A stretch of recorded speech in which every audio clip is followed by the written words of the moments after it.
I pledge allegiance to the flag of the United States of America and to the republic for which it stands, one nation, under God, indivisible, with liberty and justice for all.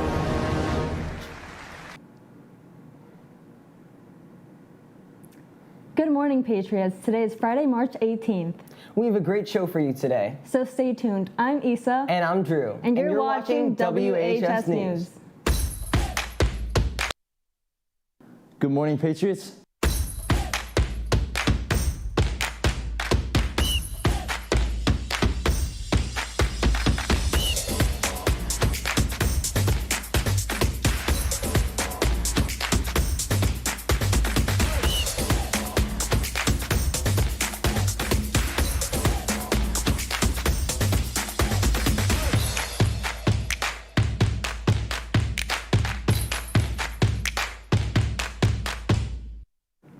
Looking for something fun to do over the break?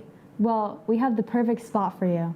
After a 2-year hiatus, the Miami-Dade County Fair is finally back. It will remain open until April 10th. According to Eddie Cora, the fair's chief executive officer, the fair's 70th anniversary comes with new rides and sensory room for children.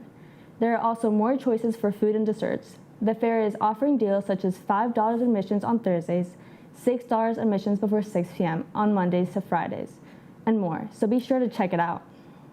Yesterday, a Miami-Dade Burger King employee opened fire on a customer. Officials said that the two got in some sort of dispute, ending with the employee pulling a gun and shooting the customer. The employee was detained, and it is unknown if the customer was injured. Yesterday evening, a Burger King spokesperson said, "We are horrified to learn about the events that unfolded at this location. This is unacceptable behavior that does not align with our company values of safety and security." Additional details have not been shared, and no other immediate information is known. Now, on to school news. The Cancer Kids First Club is having a bake sale during senior high lunch today behind the 7000 building. Our Patriot athletes have been busy lately, so let's send it over to Will with a sports update. Good morning, Patriots. Let's talk sports. The baseball team had late game heroics, winning 9-8 versus Miami Christian after being down 8-0 and beating Calvary Christian 12-11 after being down 8-1 with a walk-off homer from the Zane Diaco. The softball team beat St. Thomas Aquinas 7-2 with 4 runs in the 6th inning to help cement a Patriots victory. The boys lacrosse team beat Cypress Bay 9-2, and the girls lacrosse team crushed North Broward Prep 22-2. That's all I've got today. Back to the anchors. Wow, I really admire the athletes at this school. I'm still winded from walking up the stairs this morning. Yeah, they're really inspiring. Not the stairs, the athletes. Speaking of inspiring, WHS News is continuing our daily celebration of Women's History Month by highlighting Deanne Fossey. Deanne Fossey was a conservationist who spent years in the mountains of Rwanda, studying mountain gorillas. Here's a video with more. In 1963, Dianne Fossey visited Kenya, Tanzania, Zimbabwe, and the Congo, among other areas. Here she met 2 native wildlife photographers who brought her along on one of their trips in search of the primates, and Fossey was instantly enamored. 3 years later, she accepted an offer to study the endangered gorillas of the Rwandan forest and then lived among the mountain gorillas in the Democratic Republic of Congo until civil war forced her to escape to Rwanda. In 1967, Fossey established the Karasoke Research Foundation in Rwanda's Volcano National Park to facilitate the study of mountain gorillas. She is considered to be the world's leading authority on the physiology and behavior of mountain gorillas. Fossey fought hard to protect these gentle giants from environmental and human hazards.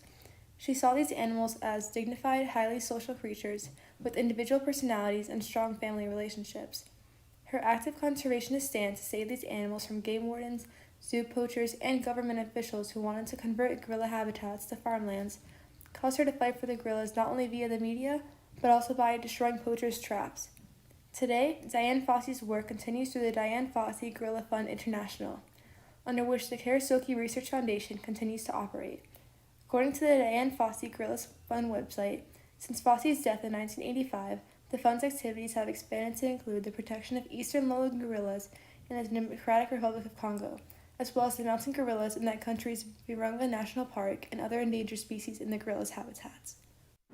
Continuing the Women's History Month, celebration on Monday, March 28th, there will be a virtual event with a guest speaker who is the CEO of Rick Case. So make sure to come and check it out. Well, that wraps up today's show.